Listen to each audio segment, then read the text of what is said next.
ہم ایک ایسے شخص کے پاس موجود ہے جو ٹانگوں سے معذور ہے, چل پھر نہیں سکتا, اور یہاں پر یہ ان کی ویل چیئر پڑی ہوئی ہے, یہ دیکھیں آپ کے سامنے, ان پر بیٹھ کر یہ اپنا کاروبار کر رہے ہیں. انہوں نے کسی کے سامنے ہاتھ نہیں پھیلایا, بھیک مانگنا جو انتہائی برا عمل ہے اس کو انہوں نے نہیں اپنایا, اور اپنی محنت سے اپنے کام سے جو ہے حلال رزق کما رہے ہیں اور اپنے بچوں کا جو ہے وہ پیٹ پال رہے ہیں.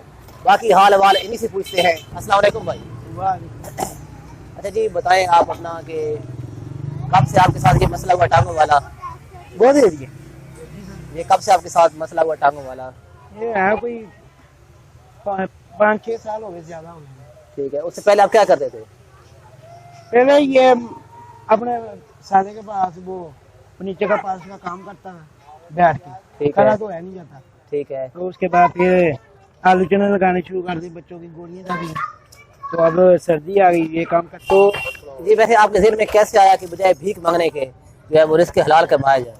نہیں میرا پہلے بھی کام ہی کرتا سی میں, تے ہن بھی مطلب کہ ہن شروع سے میرے ذہن کیا ہے کہ میں اپنا کام کروں, کیونکہ کئی لوگوں کو ہم نے دیکھا ہے کہ وہ ٹھیک ٹھاک بھی ہوتے ہیں, جان بوجھ کر مزدوری جو ہے اپنا کے بھیک مانگتے ہیں, لیکن آپ نے جو ہے وہ اس برے عمل کو جو ہے وہ نہیں اپنایا اور آپ نے وہ رزق حلال کمانا شروع کر دیا. یہ ایک بہت اچھا جو ہے عمل ہے.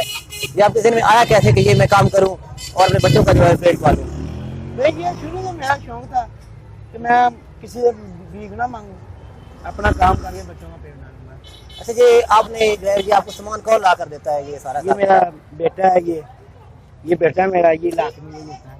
اچھا, سار وغیرہ دمچی وغیرہ سب چیزیں. تو کتنے بچے ہیں آپ کے؟ 2 بیٹی ہیں, 3 بیٹے ہیں. بیٹیاں بڑی ہیں یا بیٹے؟ بیٹیاں بڑی ہیں, اس سے بعد یہ بڑا ہے, تو اس سے 2 چھوٹے ہیں. مطلب آپ اکیلے ہی گھر کا کمانے والے ہیں؟ جی ہاں, اور بعد میں وہ بڑی بیٹی کی شادی کرنی ہے, اور اسی سے میں چلو. اچھا بڑی بیٹی کی شادی کرنی ہے آپ نے, ٹھیک ہے. تو میں کہنا کہ چلو اللہ کا ایسے میں چیز برکت پا. اچھا اس حالات میں جب اتنی مہنگائی ہے تو آپ کا کیا جو ہے گھر کا نظام چل جاتا ہے؟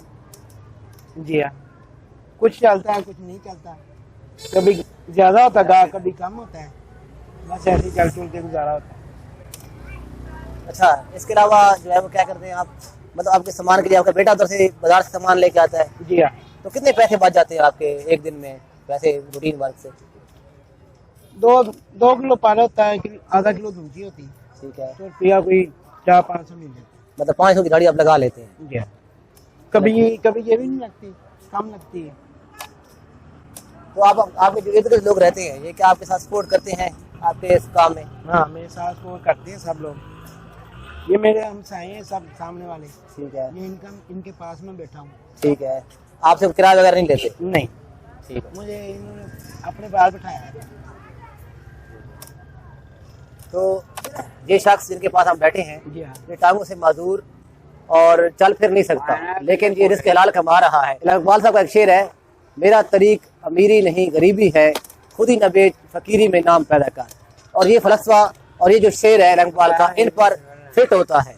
اور اس شخص کی جو عظمت کو سلام کہ انہوں نے بھیک مانگنے کے بجائے رزق حلال کما کر جو ہے وہ اپنا گھر کا جو ہے نظام چلا رہے ہیں. یہ علاقہ جو ہے یہ اکبر شہید قبرستان کے پاس سے گزر کر ساتھ ہے یہ روڈ کوٹ لکھپت والی سائڈ پہ. تو آپ ان کے ساتھ رابطہ بھی کر سکتے ہیں. ان کا نمبر 0323 4707 507. ایک مطلب پھر سن لیں, 0323 4707 507. آپ ان کے ساتھ رابطہ کر سکتے ہیں.